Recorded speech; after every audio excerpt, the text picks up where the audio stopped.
अवधूत चिंतन श्री गुरुदेव दत्त। श्री स्वामी समर्थ महाराज की जय। एका ब्राह्मणाने आत्महत्या करण्याचा निर्णय घेतला, पण पुढे जे घडलं ते चमत्कारापेक्षा काही कमी नव्हतं। आज आपण पाहणार आहोत श्री गुरुचरित्रामधील अध्याय 13। या अध्यायात श्री नृसिंह सरस्वती यांच्या कृपेची महानता सांगितली आहे।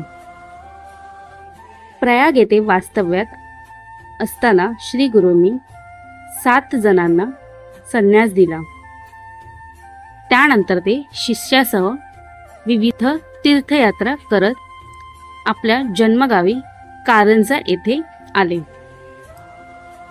त्यांनी आपल्या आईवडिलांना भेट दिली आणि त्यांना मोक्ष प्राप्तीचा आशीर्वाद दिला।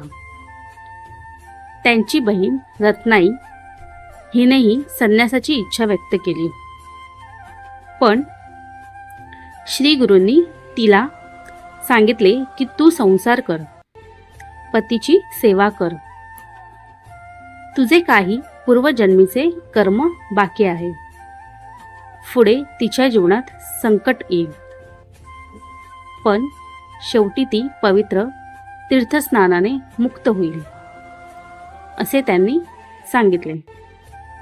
यानंतर श्री गुरु त्र्यंबकेश्वर येथे गेले।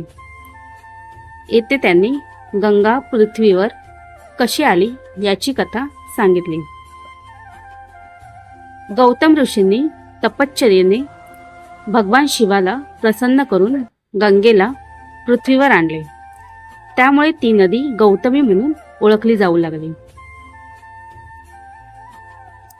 पुढे प्रवास करत असताना श्री गुरु बारस ब्रह्मेश्वर येथे आले। तेव्हा एक ब्राह्मण अतिशय तीव्र पोटदुखीने त्रस्त होऊन आत्महत्या करण्याचा प्रयत्न करत होता, पण श्री गुरूंनी त्याला थांबवले, त्याला धीर दिला आणि म्हणाले, तुझे दुखणे आता नक्कीच बरे होईल। श्री गुरूंनी सायनदेव नावाच्या भक्ताला त्या ब्राह्मणाला घरी नेऊन उडदाचे वडे, पक्वान्न व दूधयुक्त भोजन देण्यास सांगितले। सायनदेवाला सुरुवातीला भीती वाटली, पण गुरु आज्ञेवर विश्वास ठेवून त्याने तसे केले आणि चमत्कार झाला। तो ब्राह्मण पूर्णपणे बरा झाला। गुरूंच्या कृपेने अशक्यही शक्य होते। श्रद्धा आणि विश्वास असेल तर संकट दूर होते। आत्महत्या हा उपाय नाही, गुरु मार्ग दाखवतात। गुरु कृपेने कर्मदोष आणि व्याधीही नष्ट होतात।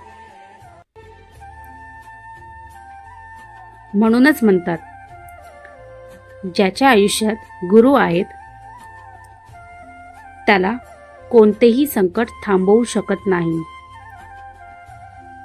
श्री गुरूंच्या कृपेने सर्व दुःख दूर होते। जय गुरुदेव। श्री स्वामी समर्थ। व्हिडिओ आवडला असेल तर लाईक करा, शेअर करा आणि कमेंट करायला विसरू नका। पुढचे अध्याय चुकवू नका, त्यासाठी आत्ताच चॅनलला सबस्क्राईब करा। धन्यवाद।